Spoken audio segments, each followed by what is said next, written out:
Perjalanan dinas seorang Faisal yang notabene ayah dari satu orang anak telah membawa petaka besar dalam rumah tangganya. Baru sehari dia meninggalkan rumah anak tunggalnya. Tiba-tiba jatuh sakit. Mila sebagai istri dari Faisal meminta pada sang suami agar bisa kembali pulang demi kesembuhan putri mereka yang bernama Syifa. Namun bukan kedatangan sang suami yang dia dapatkan melainkan sebuah kabar yang begitu mengejutkan. Adelia Sujono, sepupu dari suami sendiri, telah mengabari Mila via WhatsApp agar tidak mengganggu Faisal lagi. Sebab Faisal yang diakui Adelia sebagai suaminya tersebut sedang sibuk bersama istri barunya, yang tak lain adalah dirinya sendiri. Mila marah tak menduga bahwa sepupu suaminya ternyata adalah istri kedua yang disembunyikan oleh Faisal. Mila pun langsung menghubungi kedua mertuanya, akan tetapi sang mertua malah berpihak kepada Faisal dan Adelia. Kesabaran Mila habis, perempuan tegar itu pun bertindak tanpa maaf. Mila langsung membakar ijazah dan seluruh pakaian milik suaminya. Dia memutuskan untuk menggugat cerai Faisal lalu melaporkan suaminya sebagai tindakan keji suami dan selingkuhannya itu ke kantor polisi. Apakah Mila akan mendapatkan kebahagiaan setelah bercerai dengan suaminya? Yuk simak baik-baik cerita novel ini dengan karya Meisya Jasmine.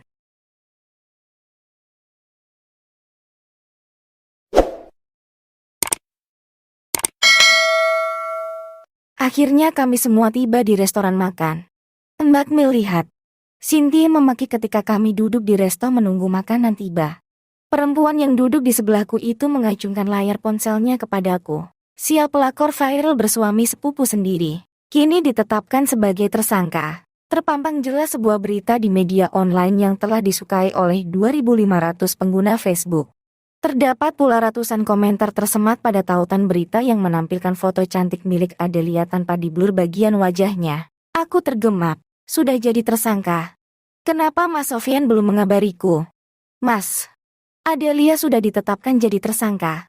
Ucapku kepada Mas Sofyan yang duduk di seberang kami. Pria yang tengah memainkan ponselnya bersama Syifa yang sudah dari tadi betah duduk di pangkuannya kini menoleh. Iya, aku sudah tahu. Mas Sofyan sampai menjawab. Kenapa nggak bilang? Tanyaku agak kesal. Kan kita ingin menikmati suasana dulu, bukan untuk membahas masalah. Biarkan Om Munir dan Bang Roberta yang mengurus. Senyum sama Sofyan terlihat santai. Aku pun buru-buru mengklik tautan berita tersebut. Isinya begitu mencengangkan. Terdapat pernyataan Kapolres yang mengungkap bahwa sudah masuk sekitar 5 laporan dari orang berbeda yang menjerat Adelia Sujono. Diperkirakan jumlah pelopor akan semakin meningkat. Mengingat korban penipuan oleh sosok Adelia cukup banyak menurut penuturan salah satu korban yang berinisial IF. Aku tiba-tiba teringat dengan pemilik akun bernama Intan Febriani yang mengunggah komentar di TikTok. Perempuan tersebut mengatakan bahwa Adelia memang punya hutang piutang dengannya. Jadi si AS ini pernah berjualan barang branded dan mengajak rekan-rekannya untuk berinvestasi dalam usaha travel maupun salon kecantikan miliknya. Usut punya usut, ternyata banyak yang menyadari bahwa tas jualan AS ternyata palsu. Korban telah meminta ganti rugi tapi AS berkelit dan tak juga mengembalikan uang. Soal investasi, AS juga pernah menjanjikan untuk memberi bagi hasil sebesar 20% yang diambil dari keuntungan bersih kepada para penanam modal alias investor. Kenyataannya sudah berjalan hampir setahun, bagi hasil yang dijanjikan belum juga cair. AS selalu berkelit dan kerap memblokir para korban, tutur AKBP Ahri Supriyadi kepada wartawan nyata. Ternyata dia juga menipu Mas. Seruku geram. Iya Om Munir, tadi WA ke aku begitu. Makin banyak korbannya yang melapor ke polisi. Kemarin-kemarin mereka malas memperkarakan karena takut tidak digubris. Namun mumpung viral, orang-orang yang pernah dikibuli Adelia jadi pede buat membuat laporan. Matilah perempuan itu, Mil. Mas Sofyan tersenyum cerah. Pria berpakaian rapi itu seperti menaruh dendam pribadi. Padahal yang disakiti adalah diriku dan Syifa. Tutup ketemu botol. Paslah, semoga yang laki-laki juga mendekam di penjara selama-lamanya. Kata Cynthia geram. Mama yang sedang memangku Nadira menegur. Gak boleh gitu didengar sama anak-anak, imbu mama lagi. Biarin saja Ma. Aku geram sama mereka berdua. Cynthia tampak meremas tangannya. Aku yang duduk di tengah-tengah antara Mama dan Cynthia hanya bisa diam saja, memendam kebencian sekaligus geram yang teramat sangat. Cynthia benar, Mas Faisal dan Adelia memang harus mendapatkan hukuman yang setimpal. Jemariku kembali menggulung layar hingga bagian paling akhir. Hal yang selanjutnya membuatku membelalak lebar adalah judul berita terkait dengan kabar pelakor viral tersebut. Berita itu baru saja diunggah 5 menit lalu, masih sangat fresh. Miris. Pria yang nikahi sepupunya sendiri ternyata mendapatkan imbalan sebesar 100 juta untuk menjadi suami bodong. Astagfirullah. Aku menjerit, tak sengaja refleks bibirku berucap. Cynthia yang duduk di sebelah kiriku tersebut langsung nimbrung. Kenapa Mbak? Tanyanya heran. Mas Faisal dia mendapatkan upah 100 juta untuk menjadi suaminya Adelia. Kataku tak percaya. Cynthia merebut ponselnya dari genggamanku. Mata perempuan cantik itu membelalak besar. Mami auek. Jerit Nadira yang baru bisa berbicara tersebut. Bocah 2 tahun itu tampak menjulurkan tangannya. Menggapai-gapai minta diambilkan ponsel. Namun kami tak mengubris ocehan lucu Nadira. Aku dan Cynthia malah fokus memperhatikan berita di layar. Sini aku mau baca, kataku sambil merebut kembali ponsel adikku. FZH mengaku menyesal di hadapan penyidik yang memeriksa. Lelaki itu tak menduga bahwa kasus pemalsuan dokumen nikah yang dibuat setengah tahun lalu itu ternyata mengantarkannya ke nasib sial. Lelaki berusia 36 tahun tersebut mengatakan bahwa dirinya telah diberikan imbalan sebesar 100 juta untuk menjadi suami dari sepupunya sendiri. Motif pernikahan bodong ini adalah untuk menutupi kedok AS yang merupakan simpanan dari DU. Sebab AS sendiri sudah pernah ketahuan berselingkuh dengan DU dan diminta untuk mengakhiri hubungan gelap mereka. AS menikahi FZ dengan harapan agar tidak ada lagi yang mencurigai dirinya bahwa masih memiliki hubungan spesial dengan DU yang notabene menjadi sumber kucuran dana bagi AS. FZH dinilai AS mudah untuk dikendalikan dan melakukan apa yang dia perintahkan meski hanya diberi imbalan yang sekedarnya. Seketika aku embukan nafas masyhur usai membaca paragraf pertama berita online tersebut, 100 juta. Ya Allah Mas. Tega banget kau hancurkan rumah tangga kita hanya untuk meraup rupiah yang tak seberapa itu, kau jadi kehilangan istri, anak, Chan, dan nama baik. Uang itu bahkan tak membuatmu kaya raya sedikit pun. Hanya 100 juta, gumamku tak habis pikir sambil menatap Nanar. Laki-laki murahan. Masih mahal harga kafling tanah ketimbang harga dirinya. Ya Allah, Mbak Mil. Aku nggak nyangka suamimu itu begitu. Shinnya tampak gregetan. Ia terlihat sudah tak sanggup lagi mengkontrol emosinya meskipun di hadapan anak-anak kami. Perempuan berkulit bersih itu tak keberatan buat membeberkan aib suamiku. Ya sudahlah, tak ada lagi yang harus ditutupi. Syifa pasti bisa menangkap maksud dari pembicaraan ini. Terlanjur. Aku pun melanjutkan membaca berita yang masih menyisakan 1 paragraf lagi. Paragraf terakhir tersebut cukup membuatku muak. Omong kosong batinku dalam hati. Ucapan Mas Faisal ku yakini hanya sebuah dusta belaka. Sungguh saya menyesal. Saya ingin istri dan anak saya memaafkan kehilafan saya. Semoga istri saya segera mencabut laporan ini, sehingga saya tidak dihukum. Anak saya masih butuh nafkah dari ayahnya. Dia masih kecil. Begitu ungkapan FZH kepada para penyidik saat wartawan-wartawan nyata datang meliput. Tidak. Aku tidak akan mencabut laporan. Kataku jengkel, ya aku mendukung itu Mbak. Jangan gentar. Jangan pernah memaafkan dia. Dia tidak berhak untuk bebas. Dia juga tidak berhak untuk mendampingimu lagi. Cynthia menatapku tajam membuat hatiku kian mantap untuk terus maju. Ketika aku lempar pandangan ke depan pun anakku terlihat cuek saja. Dia malah asik menonton YouTube bersama Mas Mofian. Bahkan Nadira kini ikut menimbrung dan duduk di pangkuan Mas Sofian yang sebelahnya. Syukurlah pikirku. Syifa juga sudah tidak mau peduli dengan ayahnya. Aku ingin mengakhiri membaca berita yang berkaitan dengan Mas Faisal maupun Adelia. Namun mataku malah terpaku pada judul berita terkait selanjutnya. Diunggah 20 menit yang lalu. Mendadak mataku membeliak besar. Astaga, bagaimana mungkin aku melewatkan berita yang lebih penting ini? Judul berita tersebut membuat mataku memicing sempurna, kurang ajar batinku. Ini pasti perbuatan salah satu wartawan yang tadi pagi datang ke rumah. Mengejutkan. Istri korban pelakor viral mendadak menghilang dari rumah, ternyata malah kabur ke rumah mantan dosen. Ada hubungan apa? Astagfirullah, gumamku kesal. Ya Allah, berita macam apa ini? Cynthia merampas paksa ponselku. Muka adikku langsung merah padam. Aku seketika ngeri. Dia tersulut emosi. Mas Sofian, berita macam apa ini? Adikku langsung bangkit. menyodorkan ponsel ke arah Mas Sofyan dengan muka berang. Lelaki yang hari ini terlihat mencukur habis jambang tipisnya tersebut menoleh. Dia lalu melepaskan ponselnya dan membiarkan Syifa yang memegang. Tangan Mas Sofyan langsung terjulur untuk menerima ponsel milik Cynthia. Kenapa bisa muncul berita seperti ini? Dari nadanya, Cynthia dengan sangat tak terima. Shin, jaga bicaramu. Ini tempat umum. Mama mendadak menarik lengan baju Cynthia, membuat adikku terduduk dengan muka yang masih dongkol. Sudah Shin. Timpaku menengahi. Bukan begitu Mbak. Orang-orang bisa menuduhmu yang tidak-tidak. Adikku benar-benar murka, tak berhenti nada bicaranya meninggi. Sebentar aku akan segera bereskan berita ini. Kalian jangan khawatir. Sofyan lalu menyorongkan ponsel tersebut ke arah Cynthia duduk. Kulihat wajah pria itu terlihat santai. Air mukanya sama sekali tidak mengandung kecemasan atau ketegangan. Sementara aku di sini sudah berdebar-debar tak karuan. Ya Allah, apa kata netizen? Akankah aku yang balik difitnah setelah ini? Makan bersama di resto pilihan Mas Sofyan yang letaknya hanya 2 kilometer dari bandara akhirnya selesai juga. Meski diawali dengan sedikit percik konflik akibat judul clickbait di media online wata nyata, suasana di antara keluarga besarku dan Mas Sofyan kini telah mencair. Awalnya kami sudah hendak meninggalkan resto. Namun tiba-tiba sebuah telepon dari tim kreatif Trans TV masuk ke ponsel. Aku bahkan hampir saja lupa dengan janji akan hadir ke acara mereka hari Rabu lusa. Sebentar semuanya ada telepon dari Trans TV, kataku membuat semua orang mendadak menghentikan langkah.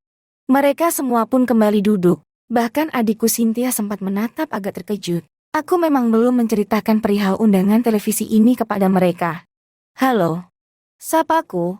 Halo, selamat pagi, Bu Carmila. Fania, tim kreatif CHW Trans TV. Bu, untuk tiket pesawat Ibu Carmila dan 2 orang lainnya bisa sekarang kan Bu? Oh baik Mbak Fania. Berarti tiket yang ditanggung untuk 3 orangnya. Tanyaku mengkonfirmasi kembali. Iya Bu, kirimkan kepada saya scan foto KTP Ibu dan penumpang dewasa lainnya. Kami tunggu ya Bu, terima kasih. Sama-sama Mbak. Sambungan telepon pun telah kuputus. Kini tinggal aku yang dilanda bingung. Aku lupa mengabarkan pada Mama tentang undangan ke Jakarta, sementara mereka bertiga baru saja tiba. Bila Mama dan Syifaku ajak ke Jakarta, bagaimana nasib Cynthia dan Nadira? Tidak mungkin mereka berdua ku tinggal, kami tak punya saudara di sini. Siapa itu Mbak Mil? Tanya Cynthia penasaran. Mas, ini orang Trans TV nelepon, minta data penumpang yang ke Jakarta. Bagaimana? Aku malah meminta pendapat Mas Sofyan. Alih-alih menjawab Cynthia. Terlihat adikku yang sedang memangku Nadira tersebut tampak berubah masa mukanya karena ku cuekin. Ya sudah, kasih saja datanya. Kamu, Syifa dan Mama. Aku, Cynthia, dan Nadira juga akan beli tiket. Kita semua ke Jakarta. Mas Sofyan santai. Pria yang duduk di hadapanku bersebelahan dengan Syifa tersebut memperlihatkan geligi putih rapinya. Aku tercekat. Apa? Nggak salah nih. Ke Jakarta. Ngapain? Tanya Mama bingung. Wanita parubaya yang duduk di sebelah kananku tersebut terheran-heran wajahnya. Jadi begini Ma. Shin, maaf aku belum sempat cerita. Jadi saat video itu viral aku ditawari untuk menjadi bintang tamu dalam acara curahan hati wanita di Trans TV. Apa? Kamu akan masuk TV Mbak? Kamu akan terkenal. Cynthia berlonjak kaget. Dia mengguncang-guncang tubuhku, seakan ingin menyadarkan aku yang sebenarnya sama sekali tak menggigau ini. Sabar dulu Shin. Dengarkan aku bicara. Bentakku menyuruh dia tenang. Aku nggak bisa sabar Mbak Mil. Kenapa kamu baru cerita? Itu acara terkenal loh. Rantingnya sangat tinggi. Kamu harus berangkat ke sana Mbak. Iya, masalahnya mereka hanya menanggung tiket untuk 3 orang saja. Aku juga rencananya akan diundang ke podcast Deddy Kobusir. Transport juga ditanggung. Namun, itu hanya untuk 1 orang saja dan mereka pun belum menghubungi lagi hingga sekarang. Aku tertunduk lesu bingung. Meskipun Mas Sofyan sudah menawarkan, aku tetap saja tidak enak. Kenapa kamu murung begitu? Jangan bingung dan risau Mil. Aku akan menanggung transportasi sisanya. Mama muda dan adikmu harus ikut. Mereka tidak mungkin kamu tinggalkan. Mas Sofyan lagi-lagi memberikan jalan keluar. Namun aku sangat tak enak hati untuk menerimanya cuma-cuma. Mas Sofyan, jangan begitulah. Terima saja uang ganti ruginya dari Mila. Dia pasti tidak enak hati, ucap Mama seraya mengusap-usap pundakku. Ah Mama, orang Mas Sofyannya saja enggak keberatan kok, tukas Cynthia santai. Cynthia, bentakku sambil melotot besar. Cynthia benar kok. Aku aja enggak keberatan. Kenapa Mila harus nggak enak hati segala? Cynthia malah dibela oleh Mas Sofyan. Adikku jadi besar kepala dan menjulurkan lidahnya seperti anak kecil. Tuh dengerin Mbak Mil. Melihat suaminya mengejekku, Nadira yang masih 2 tahun itu pun tertawa geli di atas pangkuan Cynthia. Ah dasar mereka. Ma jangan khawatirkan aku tahu apa yang harus kulakukan. Kelak, Mila akan membantuku juga saat roda berputar dan posisiku sedang terpuruk, Mas Sofyan berucap dengan bijaknya. Tuh dengerin Mbak Mil. Kalau Mas Sofyan lagi jatuh kita nggak boleh lupa juga sama jasa-jasa beliau ini. Istilahnya saling tolong-menolong lah. Cynthia nyengir kuda, membuatku melorotkan bahu pertanda lemas. Duh kalah adu argumen. Ya sudah, Mama mengucapkan banyak terima kasih kepada Mas Sofyan kalau begitu. Semoga rezekinya semakin berkah dan segera mendapatkan jodoh. Amin. Aku, Cynthia, Nadira dan Syifa pun serentak mengucapkan amin. Nun Mas Sofyan malah tersenyum simpul dengan wajah kemerahan. Aku aminkan doanya Ma. Namun secepat-cepatnya aku dapat jodoh, ya minimal harus menunggu sampai masa idah selesaikan. Aku tersentak. Begitu juga Mama. Kami jadi saling berpandangan satu sama lainnya. Sementara itu Cynthia malah bertepuk tangan. Meriah sekali apalagi anaknya dan anakku jadi ikut-ikutan. Ayo kita aminkan lagi anak-anak. Ucap Cynthia mengompori. Amin. Kata Nadira dan Syifa serempak. Muka mereka ceria semuanya, yang lemas hanya aku dan Mama. Di perjalanan menuju mall selepas dari resto dekat bandara, aku kembali dihubungi oleh pihak tim kreatif Deddy Kobusir Entertainment. Mereka menghubungiku tidak lewat telepon, melainkan WhatsApp, meminta data-dataku untuk dikirimkan sebab mereka akan membookingkan tiket pesawat. Aku pun cepat merespon. Aku tak perlu tiket lagi sebab sudah ditanggung oleh Trans TV. Aku minta agar harga tiket diuangkan saja dan mereka pun menyetujui. Saat itu juga uang ditransfer kepadaku sebesar Rp1.200.000. Alhamdulillah lumayan, pikirku, nominal ini akan kugunakan untuk menanggung makan minum Mama selama beliau di rumah Mas Sofyan. Aku tak enak hati bila harus membebani siapa bilang mau beli baju. Kataku mengejek. Ya kata Om Yan lah. Kan Om mau traktir, ya enggak Syifa? Mas Sofyan malah menjawab, membuat anakku semakin heboh bertepuk tangan. Nenek, Tante, Adik, kita mau beli baju loh. Syifa sampai berdiri menghadap ke belakang, heboh sekali. Sibuk memamerkan diri. Iya Syifa duduk dulu yang tenang, kita mau turunkan. Kata Mama menenangkan cucunya. Oke Syifa akan tenang asal Om Yan beliin banyak baju, iya kan Om? Tentu. Kita borong semuanya.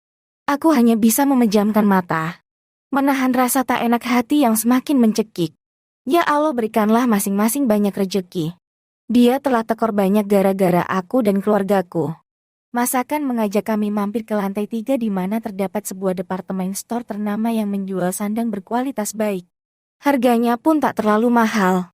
Apalagi kalau sedang diskon besar-besaran. Lumayan, pikirku. Aku berjanji tak akan beli apapun. Biar saja Syifa yang beli pakaian untuknya. Saat kami hendak menaiki tangga eskalator dari lantai 2 menuju lantai 3, tiba-tiba pundakku ditepuk dari belakang. Aku terkejut demi melihat sesosok perempuan berhijab pasmina rawis putih dengan tubuh tinggi semampai dan wajah yang glowing. Perempuan itu mengenakan sebuah sweater hitam dengan brand Dior di dadanya. Dia tak sendirian. Ada satu gadis cantik berpakaian seksi di sebelahnya. Mereka berdua kompak tersenyum ke arahku. Tentu saja aku dan Cynthia mendadak stop. Sementara itu Mama yang tengah menggandeng Syifa dan Mas Sofyan yang menggendong Nadira sudah duluan menaiki eskalator. Mereka kompak menoleh heran ke arah kami. Tapi aku tak bisa menyusul karena tanganku dicegat oleh perempuan cantik berhijab itu.